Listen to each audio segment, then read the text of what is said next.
Sejarah peradaban Islam pasca era Khulafaur Rasyidin ditandai dengan lahirnya berbagai dinasti dan kekhalifahan besar yang membentangkan pengaruhnya ke berbagai penjuru dunia. Dari pusat-pusat pemerintahan di Asia, Afrika, hingga Eropa, dinasti-dinasti ini tidak hanya memperluas wilayah geografis, tetapi juga menjadi motor penggerak bagi kemajuan sains, seni, arsitektur, dan militer. Setiap dinasti membawa karakteristik, sistem birokrasi, dan kontribusi uniknya sendiri yang mewarnai pasang surut kejayaan peradaban Muslim. Memahami rekam jejak imperium-imperium besar, ini merupakan kunci penting untuk melihat bagaimana warisan intelektual dan kultural Islam dapat terus bertahan dan memengaruhi dunia hingga hari ini. Dinasti Umayyah.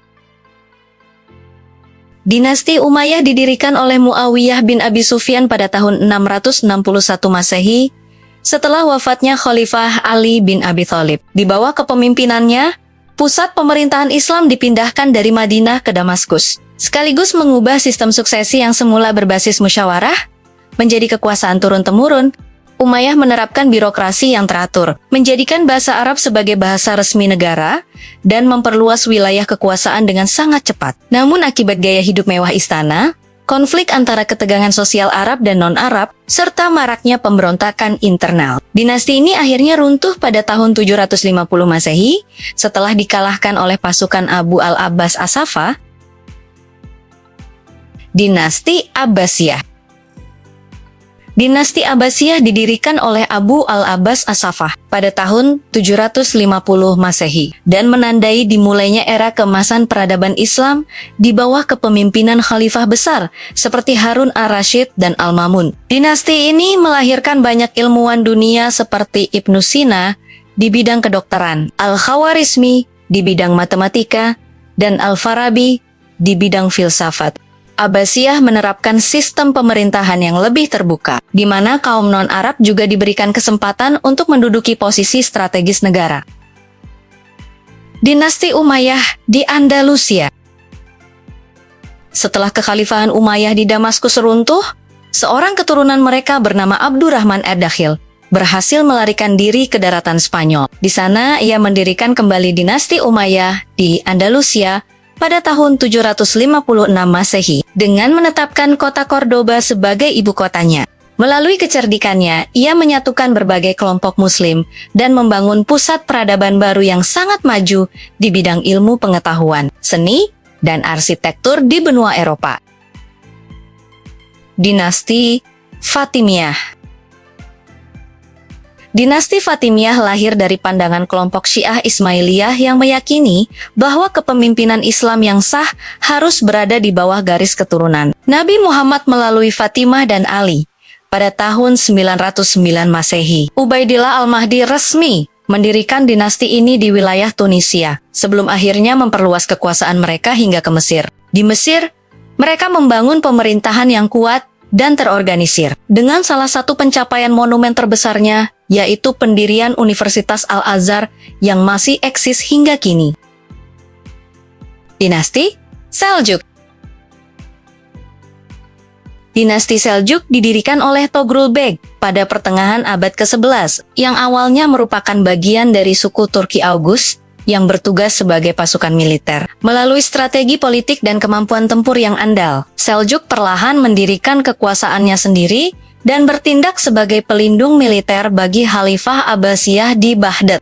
Dinasti ini memainkan peran yang sangat krusial dalam menahan gempuran perang salib, seperti kemenangan besar mereka dalam pertempuran Haran pada tahun 1104 Masehi, yang sukses menyelamatkan kota-kota strategis. Dinasti Ayyubiyah. Dinasti Ayyubiyah didirikan oleh panglima perang legendaris Salahuddin Al-Ayyubi pada tahun 1171 Masehi di Mesir. Setelah ia berhasil mengambil alih kekuasaan dari dinasti Fatimiyah, Salahuddin dikenal dunia sebagai seorang pemimpin militer dan negarawan yang cerdas, adil, serta sangat dihormati oleh kawan maupun lawan. Prestasi monumentalnya yang paling abadi dalam sejarah adalah keberhasilannya merebut kembali kota suci, Yerusalem pada tahun 1187 Masehi dari cengkeraman pasukan salib. Dinasti Mamluk.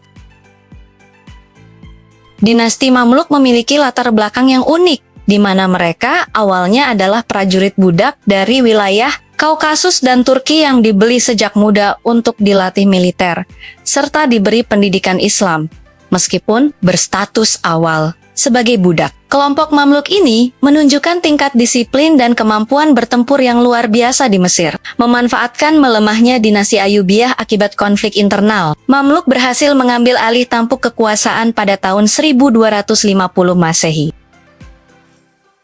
Dinasti Utsmaniyah.